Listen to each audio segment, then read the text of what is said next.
Hello दोस्तों, नमस्कार, राधे राधे भाइयों। अनुपात विश्लेषण हम लोग सीख रहे थे।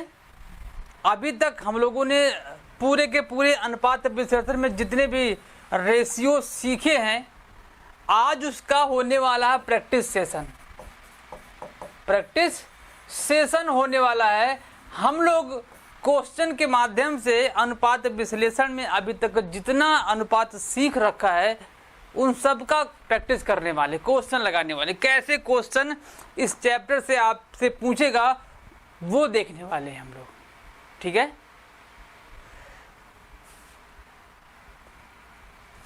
EMRS और यूपी ट्रिपल एससी में जो ऑडिटर और अकाउंटेंट की वैकेंसी आती है,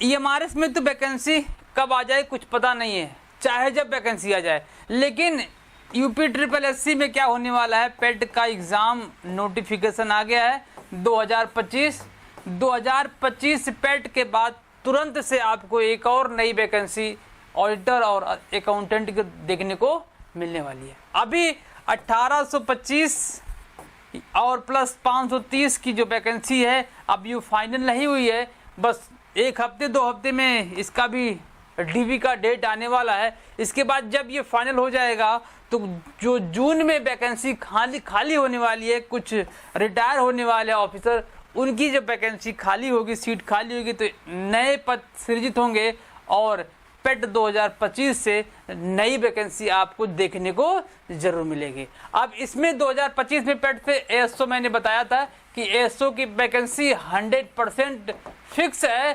कितना 1400 प्लस अभियाचन मिले हुए हैं आयोग को, तो ये वैकेंसी तो फिक्स है।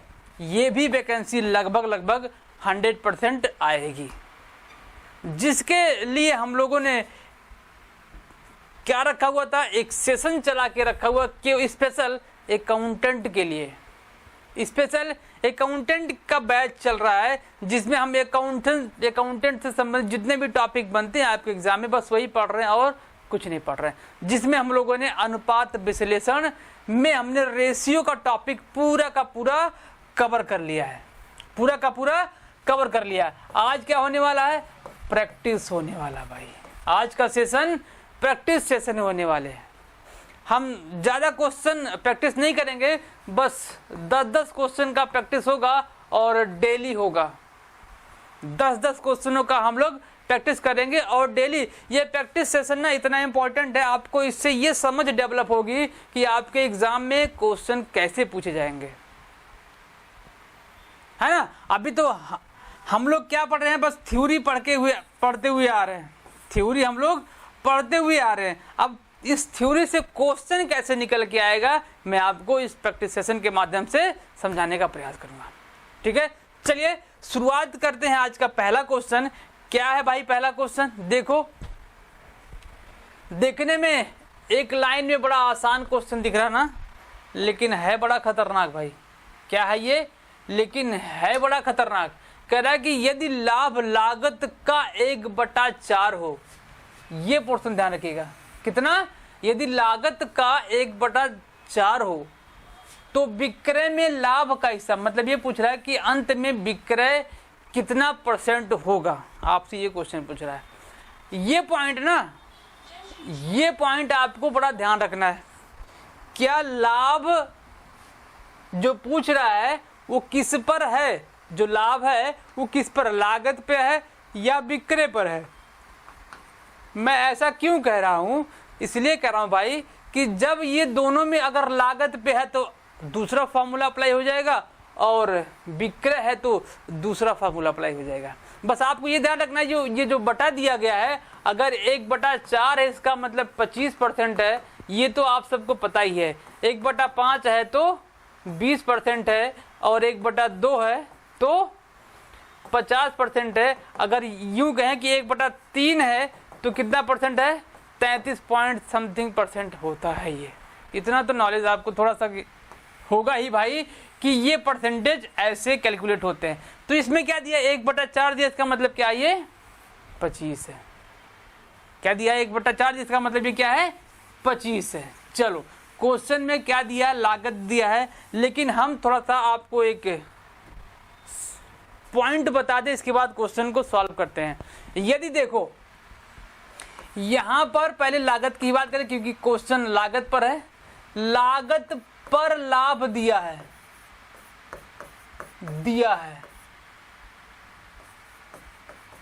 तो क्या करेंगे,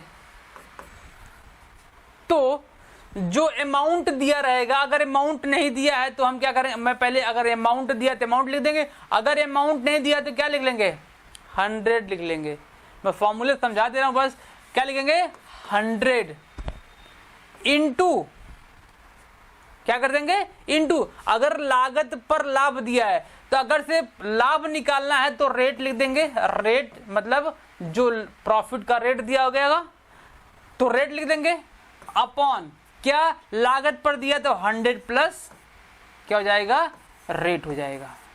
ये ध्यान रखना, ये किसकी बात कर रहे हैं, लाभ फाइंड करने की बात कर रहे हैं, लाभ प्रॉफिट निकालने के लिए बोलेगा तो ये अप्लाई होगा। क्लियर। अगर यहीं पर जो कह रहा है कि इसका अगर लाभ जो दिया गया ये हानि होता, क्या होता, लागत पर हानि, लागत पर हानि दिया गया होता तो क्या होता, लागत पर हानि तो क्या होता, यहां तो हानि इज इक्वल टू क्या हो जाएगा, 100 rate divided by 100 minus rate हो जाएगा। ये ध्यान रखना, आपको क्या ध्यान रखना है, ये ध्यान रखना है, बड़ा ही इंपॉर्टेंट पॉइंट है, क्योंकि हम अगर नहीं ये जानेंगे तो हम क्वेश्चन गलत करके चले आएंगे। ठीक है, ये तो लागत की बात हो गई। आ जाओ, अगर हम ये लागत की बात ना करें, हम क्या बात कर ले भाई, ये जो पॉइंट दिया गया ये लागत पे ना देखिए किस पे दिया गया हो, ये दिया गया हो विक्रय पर, विक्रय पर लाभ दिया हो और आपसे लाभ पूछ रहा हो कि लाभ कितना होगा, तो लाभ is equal to profit is equal to 100 into rate divided by 100 minus rate हो जाएगा। भाई ध्यान रखिएगा, क्या हो जाएगा, 100 माइनस रेट हो जाएगा। कैसे, यहां पर देखो जब विक्रय पर लाभ दिया है तो यहां नीचे माइनस हो रहा है, वहां लाभ पर दिया तो वहां क्या हो रहा है, प्लस हो रहा है। कितनी बार इस टाइप के क्वेश्चन निकल के आते हैं और हम लोग गलत करके चले जाते हैं, बस 1 सेकंड भी नहीं लगता इस क्वेश्चन को सॉल्व करने में। आ जाओ, ये चौथा पॉइंट देखो, चौथा पॉइंट क्या कर रहा है भाई, विक्रय पर हानि दिया गया हो, विक्रय पर हानि दिया गया हो, तब क्या होगा, तब हानि is equal to loss is equal to 100 into rate divided by 100 plus rate हो जाएगा। भाई ये ध्यान रखना आपको। अगर यहां प्रॉफिट नहीं पूछता, विक्रय का अमाउंट पूछता तो क्या होता, अगर विक्रय का अमाउंट पूछेगा तो वहां पर रेट के स्थान पर 100 हो जाएगा, बस और कुछ नहीं। जहां जहां रेट लिखा है बस ऊपर वाले में, नीचे वाले में नहीं, ऊपर वाले में 100 हो जाएगा, यहां पर 100 हो जाएगा, यहां पर 100 हो जाएगा, यहां पर 100 हो जाएगा। अगर सेल पूछता तो, सेल का अमाउंट नहीं पूछ रहा है, अगर प्रॉफिट या लॉस का पूछा है तो ये वाला फॉर्मूला आप जरूर अपने माइंड में सेव करके रखिएगा। नोट डाउन करो भाई फटाफट।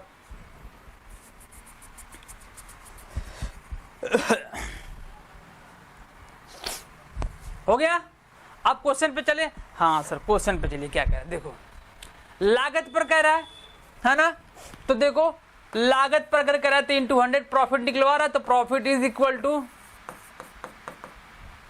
100 इंटू लागत पर कह रहा है तो क्या करेंगे, ये कितना 1/4, इसका मतलब कितना 25%, 25 डिवाइडेड बाई 1/5 प्लस हो जाएगा ना। लागत पर यही तो था भाई, लागत पर फॉर्मूला यही तो था, into rate upon 100 plus rate, वही तो किया, into 100 into rate upon 100 plus rate 125। 100 में 25 जोड़ो कितना हो जाएगा, 125। इसको मैंने बताया 1/4 का मतलब क्या होता है, 25% होता है भाई। क्या होता है 25%। नहीं हो तो बता दूं, देखो 1/4 करो कितना हो जाएगा, इसको काटो कितना आ जाएगा 25 ही तो आएगा, कितना 25 ही तो आएगा। अब इसको सॉल्व कर लो, क्या कर लो, सॉल्व कर लो ना। देखो 25 सेकंड में 25 पंचे 125, कितनी बार गया 5 टाइम। अब 5 से क्या कर दो, इसको काट दो, कितनी बार जाएगा 20 पंचे 100, कितना आ जाएगा 20% आया। तो 20% का मतलब क्या होता है 1/5। आंसर क्या है 1/5। बी वाला आंसर सही है। ये क्या है बी है और ये सी है। बी वाला आंसर आपका सही है। समझ में आया ना। 1 मिनट लगा सवाल लगा, 1 मिनट भी नहीं लगेगा भाई सवाल लगाने में। बस आप ये वाला पोर्शन जरूर ध्यान रखिएगा। क्या है पोर्शन, ये देखो भाई, ये वाला। क्लियर, चले आगे, चलो आगे चलते हैं भाई। अब देखो ये क्वेश्चन मैंने कितनी बार आप लोग को थ्योरी के माध्यम से समझाया हुआ है कि क्वेश्चन ऐसे भी पूछता आपके एग्जाम में। क्या करता है, क्वेश्चन ऐसे भी पूछता आपके एग्जाम में। कैसे, पढ़ो क्वेश्चन क्या कह रहा है देखो। ऊंचा अनुपात मतलब हाई रेशियो, हायर रेशियो क्या कहता है, न्यूनतम लाभदायकता लागू होता है। अगर किसी रेशियो का अनुपात ज्यादा है तो वो क्या कर देता है, न्यूनतम लाभ को शो करता है। अगर ये बताओ, अगर सकल लाभ का रेशियो ज्यादा है तो ये प्रॉफिट है ना ये भाई, ये तो कंपनी के लिए ये अच्छा माना जाता है। और अच्छा माने जाने का मतलब कि वहां पर सकल लाभ ज्यादा होगा और परसेंटेज तभी ज्यादा होगा। इसीलिए सकल लाभ अनुपात क्या होना चाहिए, हमेशा ऊंचा होना चाहिए। तभी क्या होता है वहां पर प्रॉफिट यानी ग्रॉस प्रॉफिट हाई माना जाता है। तो ये तो होने वाला नहीं है। क्यों, क्योंकि पूछा है कि अगर रेशियो ऊंचा है तो न्यूनतम लाभदायकता को शो करेगा। पहला क्या हो गया, गलत हो गया। इस कंडीशन में वो फिल नहीं बैठ रहा है। दूसरा जो क्या कर रहा है, net profit ratio. Net profit ratio मेरे भाई जितना हाई होगा किसी भी व्यवसाय के लिए, किसी भी कंपनी के लिए उतना ही अच्छा माना जाता है। क्यों, क्योंकि प्रॉफिट ज्यादा तब होगा तो तभी क्या होगा, उसका रेशियो ज्यादा से ज्यादा शो करेगा। और जितना अधिक प्रॉफिट रेशियो होगा वो क्या करता है, एक किसी भी कंपनी के अच्छे संकेत को शो करता है। क्लियर, तो ये भी क्या है, ऑप्शन नहीं है। अगर मैं बता दूं आपको कि यदि एक्सपेंस जो होते हैं उनका जो रेशियो होता है वो ज्यादा शो करे, तो इसका मतलब क्या है कि अगर एक्सपेंस ज्यादा है तो कंपनी को लाभ क्या होगा, कम होगा। और लाभ जब कम होगा तो इसका मतलब कि न्यूनतम लाभ की कैटेगरी में चला जाएगा। जी बिल्कुल सेम कंडीशन तीसरा वाला देख लो कि ऑपरेटिंग रेशियो का मतलब ये होता है कि ये एक्सपेंस पर डिपेंड होता है, इस पर एक्सपेंस पर डिपेंड होता है। ओके, विनियोग पर प्रत्याय का दर, ये भी एक क्या है, प्रॉफिट को संकेत करता है, प्रॉफिट को संकेत करता है। तो इसका मतलब ऑप्शन नंबर बी सी सही है कि परिचालन अनुपात जो यदि हाई होगा तो वहां पर लाभ का जो रेशियो होगा वो कम हो जाएगा। क्लियर, चलो अगला क्वेश्चन चलते हैं। लो एक और क्वेश्चन, बहुत ही जबरदस्त क्वेश्चन है मेरे भाई। क्या कह रहा है देखिएगा, एक बार क्वेश्चन पढ़िए, इसके बाद क्वेश्चन को सॉल्व करते हैं। कह रहा है कि यदि चालू अनुपात 1.75 रेशियो 1 है और कार्यशील पूंजी वर्किंग कैपिटल 1,12,500 है तथा रहतियां कितना है 82,500 है, तो अम्ल अनुपात क्या होगा। अम्ल का मतलब क्या, एसिड अनुपात पूछ रहा है, एसिड रेशियो। एसिड रेशियो का फॉर्मूला क्या है, liquid assets divided by current liability, इसका फॉर्मूला है liquid assets divided by current liability, ये इसका फॉर्मूला है ना भाई।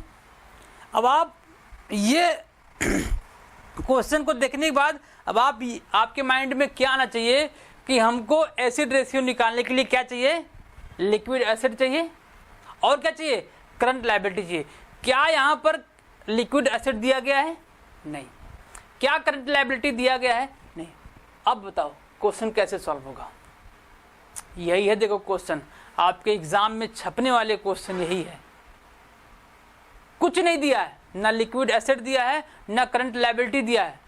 अब आपसे पूछ रहा कि एसिड रेशियो बताओ, लेकिन हमको हिंट दे दिया कि अगर से स्टॉक दे दिया, स्टॉक का मतलब क्या होता है कि करंट एसेट्स में से स्टॉक को माइनस कर देते हैं तो क्या निकल जाता है, लिक्विड एसिड निकल जाता है। लिक्विड एसिड निकालने के लिए हमको क्या करना पड़ेगा, सबसे पहले करंट एसिड निकालना पड़ेगा। तो करंट एसिड निकालने के लिए क्या करेंगे, देखिएगा सबसे पहला स्टेप देखते हैं हम क्या करेंगे। सबसे पहला स्टेप वर्किंग कैपिटल को निकालेंगे। वर्किंग कैपिटल, क्योंकि हमको वर्किंग कैपिटल ही दे रखा है ना, ये वर्किंग चालू अनुपात दे रखा है। अभी इसका एक और देख लेते हैं, बताता हूं, रुको। Working capital is equal to क्या होता है, current assets minus current liability, ये फॉर्मूला है। अब हमको क्या दिया, चालू अनुपात दिया है। चालू अनुपात का मतलब current ratio is equal to CA upon CL होता है, CA अपॉन CL होता है। हमको ये वाला पोर्शन दे दिया 1.75 रेशियो 1 दे दिया है। क्या दे दिया है, ये दे दिया। देखो हमको करंट रेशियो आपको दिया है कितना, 1.75 डिवाइड बाई 1 दिया ना। तो इसका मतलब एक क्या है, करंट एसेट है और ये क्या है, मल्टीप्लाई करेंगे। अभी मैं बताता हूं, देखो।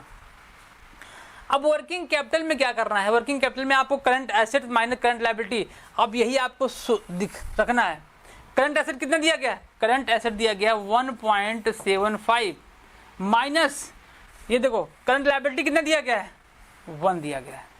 तो ये कितना आ जाएगा, आ जाएगा आपका 0.75 आ जाएगा। तो वर्किंग कैपिटल कितना आ गया, 0.75 आ गया, पहला स्टेप है ना। अब आप देखो कि वर्किंग कैपिटल यहां पर दिया था, वर्किंग कैपिटल ना, वर्किंग कैपिटल का अमाउंट आपको गिवन है जी। वर्किंग कैपिटल का अमाउंट कितना है, 1,12,500। यहां पर ये आ गया कितना, 0.75 ये दिया गया है। अगर 0.750 दिया गया है तो इसको क्या करेंगे, इसको इधर, तो एक की वैल्यू निकल जाएगी। क्या निकल जाएगी, एक वर्किंग कैपिटल कितना बराबर कितना होगा, 1,12,500 डिवाइडेड बाई 0.75, क्या 0.75। अब इसको डिवाइड करेंगे तो लगभग कितना जाएगा, 1,50,000 रुपये आपका क्या आ गया, अमाउंट आ गया। पहला स्टेप हुआ कंप्लीट। ये आपका क्या था, पहला स्टेप था, ठीक है। अब आप सोचो कि अगर आपको करंट एसेट इक्वल टू 1.75 दिया है, करंट लायबिलिटी 1 दिया है, और आपके पास वर्किंग कैपिटल कितना निकल के आ गया, इतना आ गया, तो current asset is equal to क्या हो सकता है, 1,50,000 इंटू 1.75, और करंट लायबिलिटी इक्वल टू क्या हो सकता है, 1,50,000 इंटू 1। इसका मतलब करंट लायबिलिटी इतना ही हो सकता है और करंट एसेट क्या हो सकता है, इतना हो सकता है। इतना होने का मतलब गुणा कर लोगे तो कितना आ जाएगा, आएगा 1,00,000, ये हो जाएगा 1.5, 1,00,000 गुणे 1.5 करेंगे तो लगभग आ जाएगा 1,00,000, 2,35,000, ठीक।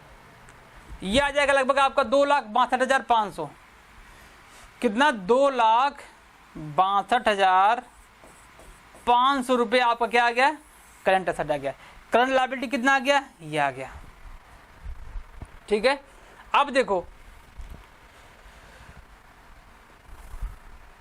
थोड़ा सा मैं एक स्लाइड लेता हूं, देखो करंट एसेट आपका कितना आ गया 1, मैं फिर से कर देता हूं, देखो इंटू करेंगे तो 1.75 करेंगे तो लगभग कितना आ जाएगा, 2,62,500 आ जाएगा। करंट एसेट कितना आ गया आपका, 1,50,000 ही आ गया। ये 2 है भाई, ठीक है, 1,50,000 ही आ गया। ठीक है, अब आप देखो आपको निकालना क्या है, एसिड निकालना है, एसिड रेशियो निकालना है। एसिड रेशियो में आपको क्या चाहिए, लिक्विड चाहिए, लिक्विड एसेट्स डिवाइडेड बाय क्या, करंट लायबिलिटी। करंट लायबिलिटी तो आपको मिल गया, लिक्विड एसिड लेकिन अभी नहीं मिला। Liquid acid is equal to क्या होता है, लिक्विड एसिड बराबर क्या होता है, करंट एसेट माइनस स्टॉक होता है। करंट एसेट ये कितना है, 2,62,500 माइनस, अब आप देखो यहाँ पर वर्किंग कैपिटल सॉरी रहते कितना दिया, 82,500 दिया गया है, 82,500 कितना आ जाएगा, 0,0,0,0 1,80,000 रुपये आ गया। अब इसे फॉर्मूले पे रख दो, 1,80,000 1,20,000 क्या कर दो, 4 जीरो यहाँ से काट दो, कट गया 4 जीरो। अब कितनी बार जाएगा, 12 कितने 12 बचा कितना, ये 1.5 लाख है भाई, कितना है 1.5 लाख है, सॉरी 1,20,000 नहीं 1.5 लाख है। कितनी बार जाए, 1 टाइम गया तो कितना बचा, 3 बचा तो कितना 1.2 आ गया। क्या 1.2 है कहीं पर, ये देखो 1.2 पहले वाले में भी है, 1.2 रेशियो 1 है ना। मजेदार क्वेश्चन, ये इतना लंबा समझाने में लग गया, एक्चुअल में इतना टाइम लगेगा नहीं। सबसे पहले क्या करेंगे आप, वर्किंग कैपिटल को निकालेंगे, है ना। वर्किंग कैपिटल कैसे निकलेगा, working capital minus current asset minus current liability, जो ये रेशियो दिया गया है इसी को माइनस कर दीजिएगा। माइनस कर देंगे तो कितना आ जाएगा, 0.75 आ जाएगा। अच्छा, अब 0.7, अब वर्किंग कैपिटल के अमाउंट को यहाँ पर रख दीजिएगा और इसको सॉल्व कर लीजिए, कितना आ जाएगा 1,50,000। 1,50,000 आपका वर्किंग कैपिटल निकल के आ गया। एक का ये तो 0.75 का था, अब एक वैल्यू की कितनी आ जाएगी, तो 1,50,000 आ जाएगा। अब क्या करेंगे, अब करंट एसेट निकाल लेंगे, करंट लायबिलिटी निकाल लेंगे। करंट एसेट निकालने के लिए क्या करेंगे, 1.5 लाख जो वर्किंग कैपिटल है इंटू करा देंगे उसका जो रेशियो दिया गया है। अच्छा, लायबिलिटी निकालने के लिए भी क्या करेंगे, वही रेशियो से मल्टीप्लाई कर देंगे तो क्या निकल जाएगा आपका, करंट एसेट ने करंट लायबिलिटी निकल जाएगा। अब liquid acid sorry acid ratio निकालने के लिए लिक्विड एसिड की आवश्यकता पड़ेगी। लिक्विड एसिड मतलब क्या होता है, करंट लायबिलिटी अगर निकल गया, स्टॉक दिया है उसमें से माइनस कर देंगे तो क्या निकल जाएगा, लिक्विड एसिड निकल जाएगा। ये देखो लिक्विड एसिड मैंने निकाल लिया यहाँ पर देखो। अब लिक्विड एसिड निकल गया, करंट लायबिलिटी निकल गया, ये करंट लायबिलिटी है, करंट लायबिलिटी निकल गया, फॉर्मूले पे रख देंगे तो कितना जाएगा, 1.2 आ जाएगा। ठीक है, यहाँ पर देखो ऑप्शन में पहला ऑप्शन सही है, 1.2 रेशियो 1। Okay, next question. चलो फिर से एक क्वेश्चन आ गया देखो। अब आपसे पूछ रहा है कि नेट प्रॉफिट रेशियो पूछ रहा है। Net profit ratio, net profit ratio का फॉर्मूला क्या होता है, ये लिख लो पहले। Net profit ratio,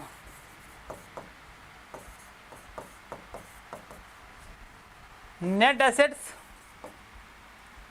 sorry net profit divide by net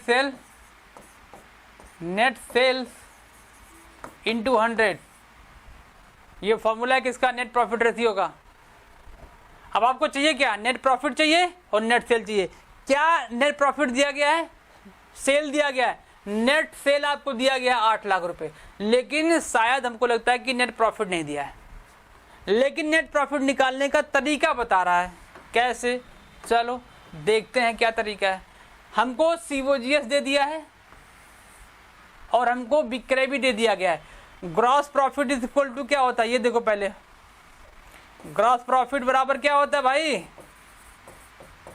gross profit बराबर होता है ना सेल्स माइनस सीओजीएस। एक तो ना सेल कितना दिया है 1 लाख सॉरी 8 लाख माइनस कितना, कुछ गड़बड़ लग रहा है भाई, ये 4,80,000 है, ये 4,80,000 है अमाउंट, 4 लाख। अच्छा मैं एक बार देख लेता हूँ क्या है, 4,80,000 ही तो है।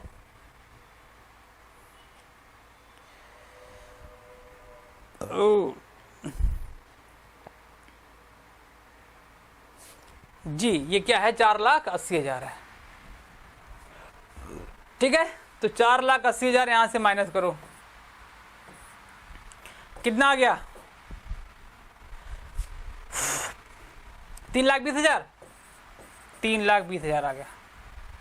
ओके, ये आपका ग्रॉस प्रॉफिट आ रहा है। अब आपसे पूछ रहा है क्या नेट प्रॉफिट चाहिए ना? नेट प्रॉफिट में नेट प्रॉफिट निकालने के लिए जो होते हैं आपके इनडायरेक्ट एक्सपेंसेस जो होते हैं वहां से माइनस कर देंगे तो आपका ग्रॉस प्रॉफिट आ जाता है, सॉरी नेट प्रॉफिट आ जाता है। तो माइनस करो ना, करो माइनस। नेट प्रॉफिट के लिए जो आपका ग्रॉस प्रॉफिट आया है GP minus indirect expenses, GP कितना है? 3,20,000 माइनस 1,20,000 माइनस 1,20,000, तो कितना आ जाएगा? 2 लाख। ये लो नेट प्रॉफिट कितना आ गया? 2 लाख। चलो 2 लाख ऊपर रखो, नेट प्रॉफिट आ गया। और नेट सेल कितना दिया गया है? 8 लाख दिया गया है। इनटू फॉर्मूले में 100 मांग रहा है, 100 कर दो। क्या कर दो? 2 जीरो यहां से काट दो, काट दिया। 3 जीरो यहां से काट दो, काट दिया। अब इसको और काट दो, कितनी बार जाएगा? 2 बार जाओ, 4 बार गया। ये कितना गया? 2 बार गया, 100 हो गया। काटो, 25 चौका 100, कितना आ गया? 25। क्या है? Option number C, 25%। Option number C 25%, है ना? सही हो गया ना भाई? देखो डायरेक्ट क्वेश्चन आपको नहीं देगा, सीधा सीधा क्वेश्चन अगर देता तो फिर पेपर ही क्यों बनाता भाई? 1-2 क्वेश्चन सीधे होंगे, बाकी सब टेढ़े ही होंगे।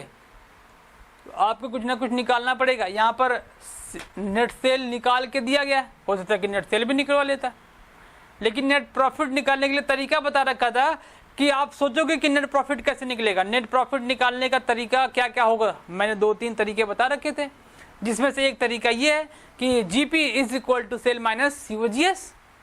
तो ये आपका ग्रॉस प्रॉफिट निकल गया। ग्रॉस प्रॉफिट के थ्रू अगर से यहाँ पर इनडायरेक्ट एक्सपेंस या परोक्ष एक्सपेंस क्या होता है, वही तो इनडायरेक्ट। इनडायरेक्ट एक्सपेंस को क्या कर देंगे? वहां से माइनस कर देंगे, तो आपको क्या निकल जाएगा? नेट प्रॉफिट निकल जाएगा। तो रेशियो कितना निकलेगा? 25%। Okay, next question. Simple question है ना भाई? आपको दिख रहा होगा सिंपल क्वेश्चन है, लेकिन बहुत सारे लोगों को ये सब क्वेश्चन पता ही नहीं होता। अरे आदर्श अनुपात क्या भाई? आदर्श अनुपात की बात कर रहा है। हमने करंट रेशियो पढ़ रखा है, करंट रेशियो, लिक्विड रेशियो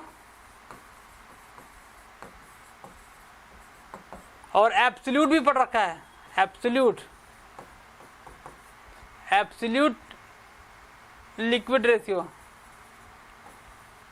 बताया था ना मैंने। करंट में क्या होता है?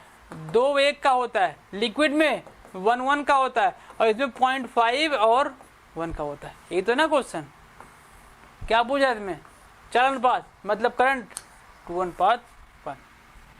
लिख लेना भाई, जो नहीं जानते थे इसको लिख लीजिएगा, यही 3 बार पूछता है। Current ratio 2:1, liquid 1:1 and absolute liquid 0.5:1। हो गया? चलो अगला क्वेश्चन। फिर से क्वेश्चन आ गया, देखो। यदि एक फर्म का चालू अनुपात, मतलब आ जाओ, करंट रेशियो, यही तो है ना, current asset divide by current liability. जितनी बार लिखोगे फॉर्मूला आपकी जुबान पर रट जाएगा। ये दिया गया कितना?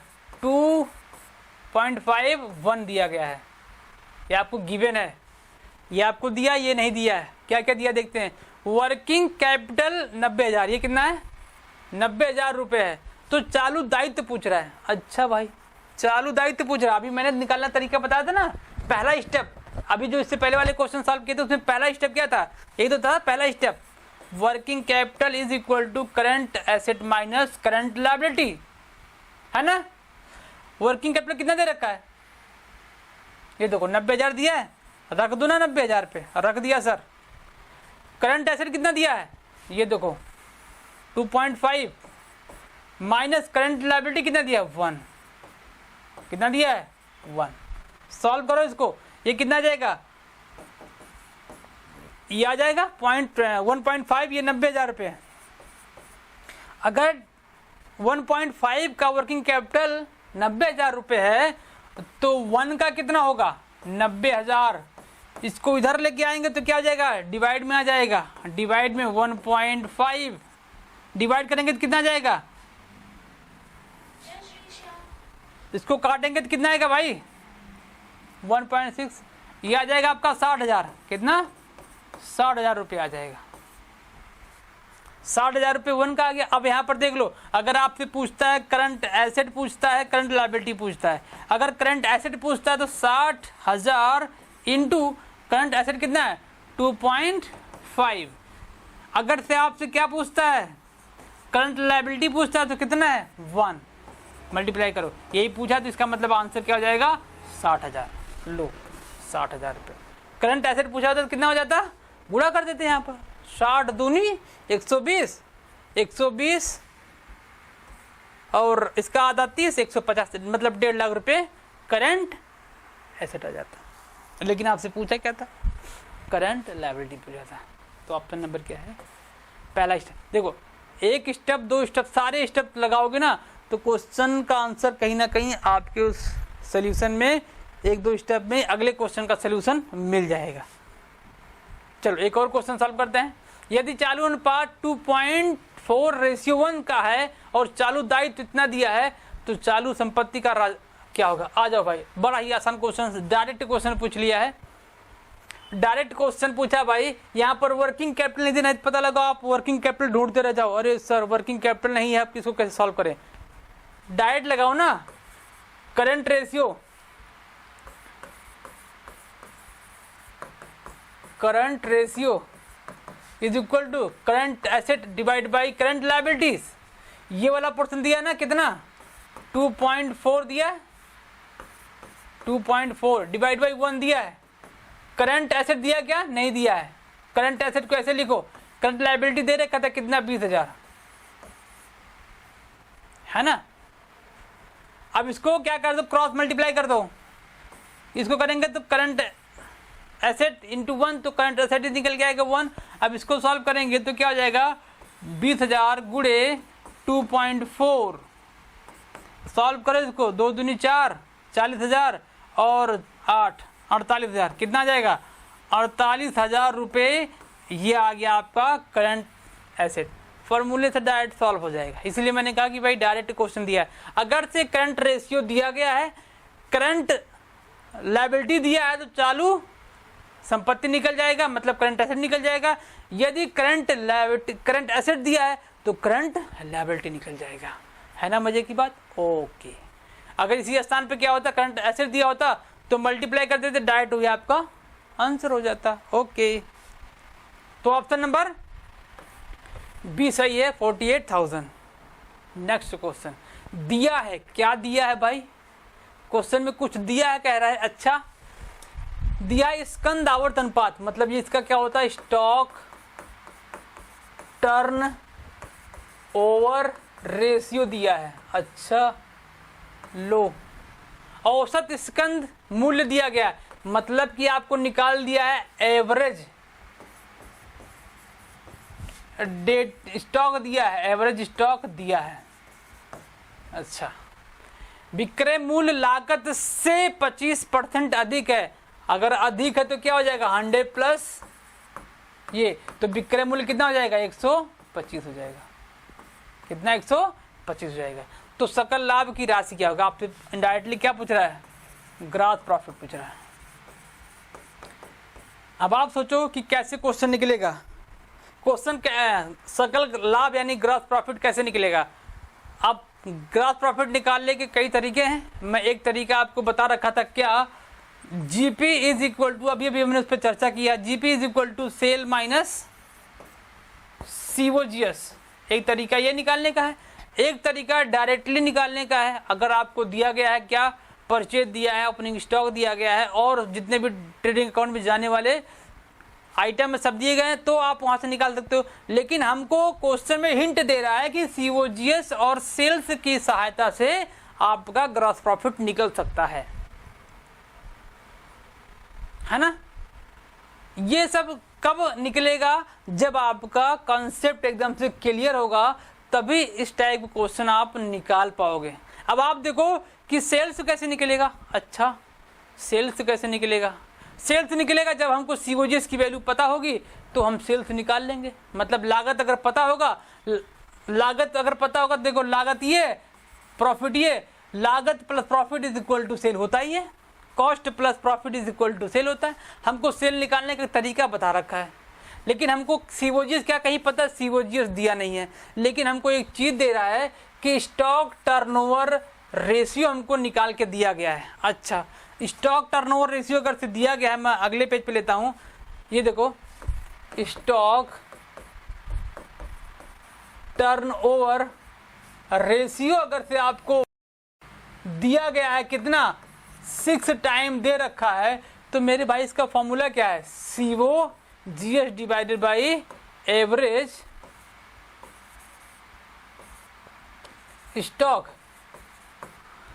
अगर आपको किसी रेशियो का आंसर निकाल के दिया गया है और इन दोनों में से, उसके फॉर्मूले में से दो में से किसी एक की वैल्यू दे रखी हो, तो वो आराम से निकल जाएगा दूसरे वाले का। आप देखो यहाँ पर ये वाला पोर्शन जो 6 है, यहाँ पर 6 दिया गया है, मतलब स्टॉक टर्नओवर रेशियो कितना, 6 दिया गया है।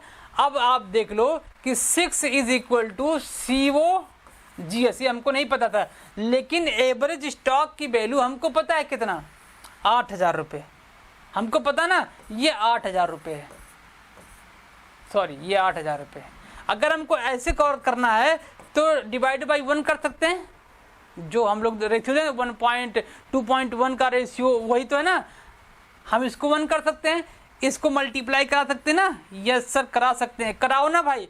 तो इसको मल्टीप्लाई करेंगे तो COGS इज इंटू 1, तो COGS ही होगा। हाँ सर, 8,000 में 6 से मल्टीप्लाई कराएंगे तो 8,000 इंटू 6 इज इक्वल टू 48,000 आ जाएगा।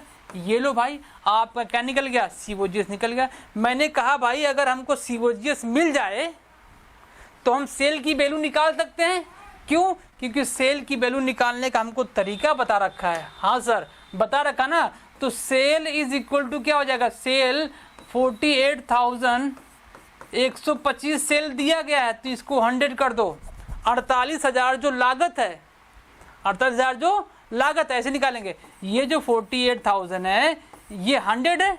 क्यों? क्योंकि वो कॉस्ट दिया गया, कॉस्ट का मतलब 100, लेकिन हमको निकालना क्या है, ये 100 है, हमको निकालना क्या है, हमको निकालना है 125, मतलब सेल निकालना है। तो काटो ना भाई। अच्छा सर काट दें, बिल्कुल 1 0 यहाँ से काटो, ऐसे काट लो, छोटा कर दो पहले इसको, 25 से काटो, 25 चौका 100, 25 पंचे 125, छोटा हो गया ना भाई। अब इसको काट दो, 12 चौक 48, 12,000 बार गया, तो 12,000 गुणे 5 कर दो, कितना, 12 पंचे 60, लो 60,000 आ गया। सेल की वैल्यू कितनी आ गई, 60,000 रुपये। अब सेल की वैल्यू आपको कितनी मिल गई, 60,000 रुपये। कॉस्ट ऑफ गुड सोल्ड की वैल्यू कितनी मिल गई, 48,000 माइनस 48 कितना जाएगा, 12,000 रुपये। लो आंसर 12,000 रुपये आ गया। क्या आ गया, आंसर 12,000 रुपये आ गया। है ना मजे की बात भाई, मजा आता है ऐसे क्वेश्चन को सॉल्व करने पर। बस कंसेप्ट क्लियर होना चाहिए, हमको करना क्या है। कंसेप्ट क्लियर कैसे होगा, ये सब टोटल डिपेंड किस पर है, trading account and PL account and final account. जब तक आपका कंसेप्ट वहां पर क्लियर नहीं होगा, इसको सॉल्व करने में थोड़ा सा प्रॉब्लम होगा, लेकिन आप इस वे में लगाएंगे तो कोई दिक्कत नहीं। बस प्रैक्टिस करेंगे और प्रैक्टिस करने से ही आपका क्वेश्चन ये सॉल्व हो जाएगा। भाई हम अनुपात विश्लेषण से कम ऐसे क्वेश्चन 100 से 150 क्वेश्चन सॉल्व करने वाले हैं। आएगा ना मजा। अभी एग्जाम का कुछ पता है नहीं, बहुत आराम से, बहुत इत्मीनान से इसको सॉल्व करेंगे सारे क्वेश्चन को, है ना। तो आंसर इसका मिल गया 12,000 रुपये। लो अगला क्वेश्चन, जब ऋण आवर्त ब्रैकेट में टर्नओवर अनुपात 4 दिया है तो औसत वसूली अवधि क्या होगा। अगर देखो इस टाइप का क्वेश्चन दिया है, क्या दिया है, डेट्स टर्नओवर रेशियो दिया है, टर्नओवर रेशियो की वैल्यू कितनी दे रखी है, 4 दिया है। क्या दिया है? 4। और आपको औसत वसूली अवधि पूछ रहा है, तो इसके लिए कुछ मत करो भाई। क्या होता है? एवरेज वसूली मतलब receivable period is equal to, क्या होगा? अगर से मंथली पूछ रहा है तो 12 से, और अगर से डे वाला पूछा 365 डिवाइड बाई ये जो रेशियो दिया गया है, ये जो रेशियो दिया गया है debt turnover ratio divide by कितना? 3 आ जाएगा। 3 महीना। कुछ नहीं सोचना है। इसका फॉर्मूला क्या बन जाएगा? Average receivable period is equal to क्या? मंथ या फिर डेज। डेज में 365 हो सकता है, 360 हो सकता है, या फिर मंथ में 12 डिवाइड बाई ये आपका जो दिया गया है debt turnover ratio, debt turnover ratio DTR रख दोगे तो कितना जाएगा? ओके। लास्ट क्वेश्चन आज का क्या कह रहा है कि यदि विक्रय 18,000 रुपये, सकल लाभ 5,000 रुपये, शुद्ध हानि कितना दिया है? 1,000 रुपये, तो संचालन व्यय कितना होगा? इन कुछ पूछने का मतलब ये है कि आपसे पूछ रहा है इनडायरेक्ट एक्सपेंस कितना होगा। आप बताओ इनडायरेक्ट एक्सपेंस कैसे निकलेगा? ये आगे ना आपसे घुमा के क्वेश्चन पूछ रहा है, आपको कहाँ से ट्रेडिंग अकाउंट से घसीटता हुआ लेके कहाँ आया? पीएल में। और पीएल में लास्ट में क्या पूछ रहा है? पीएल के डेबिट साइड के अमाउंट को पूछा, जो मद है वो कितना है, आपसे ये पूछ रहा है। क्यों? क्योंकि यहाँ पर देखो विक्रय दिया, विक्रय से कोई मतलब है नहीं, ग्रॉस प्रॉफिट की वैल्यू दे रखी है और हानि दे रखा है। अगर देखो ये आपका पीएल अकाउंट होता है, मैं आपको पीएल बता के समझा देता हूँ थोड़ा सा। ये पीएल होता है, जब आप ट्रेडिंग अकाउंट बनाते हो, ट्रेडिंग अकाउंट का यदि प्रॉफिट आता है ग्रॉस प्रॉफिट, तो यहाँ पर लिखते हो बाई जीपी लिखते हो। सपोज जीपी कितना है? 5,000 है ना। अगर से नेट प्रॉफिट आता है तो 2 नेट प्रॉफिट लिखते हो, लेकिन यहां पर नेट प्रॉफिट नहीं दिया है। क्या दिया है? नेट लॉस दिया है। तो नेट लॉस यहां था ना, बाय नेट लॉस, यही तो है। कितना? 1,000 रुपये। इन दोनों को जोड़ेंगे कितना जाएगा? 6,000। 6,000। इधर कुछ है क्या? नहीं। तो क्या हो जाएगा? ये इनडायरेक्ट एक्सपेंस, ऑपरेटिंग एक्सपेंस हो जाएगा कितना? 6,000 रुपये। तो 6,000 आपका आंसर आ गया। ये तो पीएल के थ्रू लगाएंगे। अब देखो ऐसे डायरेक्ट कैसे लगाएंगे? ऐसे डायरेक्ट में क्या होता है मेरे भाई, जो ग्रॉस प्रॉफिट दिया गया है, जीपी दिया गया है कितना? 5,000 रुपये। कितना? 5,000 रुपये। 5,000 रुपये में अगर से ये पूछता प्रॉफिट दिया होता, ये अमाउंट अगर प्रॉफिट होता, लॉस ना होता, तो यहाँ पर क्या हो जाता? वो माइनस हो जाता। क्या होता? माइनस। लेकिन यहाँ पर लॉस दिया है तो लॉस क्या हो जाता है? प्लस हो जाता है। कितना? 6,000 रुपये। 6,000 रुपये। अगर से कोई और एक्सपेंस दिया होता इनडायरेक्ट का, तो उसमें माइनस कर देते तो वो जो पूछता वो निकल जाता। लेकिन कुछ दिया ही नहीं है, जिसका मतलब ये डायरेक्ट क्या हो जाएगा आपका? ऑपरेटिंग या इनडायरेक्ट एक्सपेंस हो जाएगा। 2 तरीके है ना क्वेश्चन, ये दूसरा तरीका ये, पहला तरीका ये। मैं तो प्रीफर इसी करूंगा, जब तक आपको पीएल ढंग से नहीं आएगा तब तक आप इस टाइप के क्वेश्चन आराम से नहीं लगा पाओगे, थोड़ा सा प्रॉब्लम होगा। ठीक है। तो ये आपके सामने 10 के 10 क्वेश्चन थे जो हम लोगों ने प्रैक्टिस किया। उम्मीद है कि आपको मजा आया होगा और क्वेश्चन सॉल्व करने में बड़ा ही इंटरेस्टिंग, आपके माइंड में थोड़ा सा मोटिवेशन आया होगा कि हाँ सर ऐसे हम प्रैक्टिस करेंगे तो हम पेपर में सॉल्व कर पाएंगे। पेपर में क्वेश्चन ऐसे ही छपेंगे भाई, और 100% ऐसे ही छपेंगे रेशियो एनालिसिस से क्वेश्चन। क्यों? क्योंकि अकाउंटेंट का पेपर इतना आसान आता नहीं है। आप यूपी SSSC के एग्ज़ाम को उठा लीजिए, ऑडिटर अकाउंटेंट वाली, समझ में आ जाएगा कि क्या लेवल है क्वेश्चन का पूछने का। ये तो मैं भी सिंपल लेवल लेके आया हूँ। नेक्स्ट क्लास में इससे थोड़ा सा हाई होने वाला है, उसमें क्या होता है ये हम अगले क्लास में देखेंगे। आज क्लास बस यहीं तक रखते हैं, मिलते हैं आपसे अगले क्लास में। तब तक के लिए bye bye, take care and Radhe Radhe.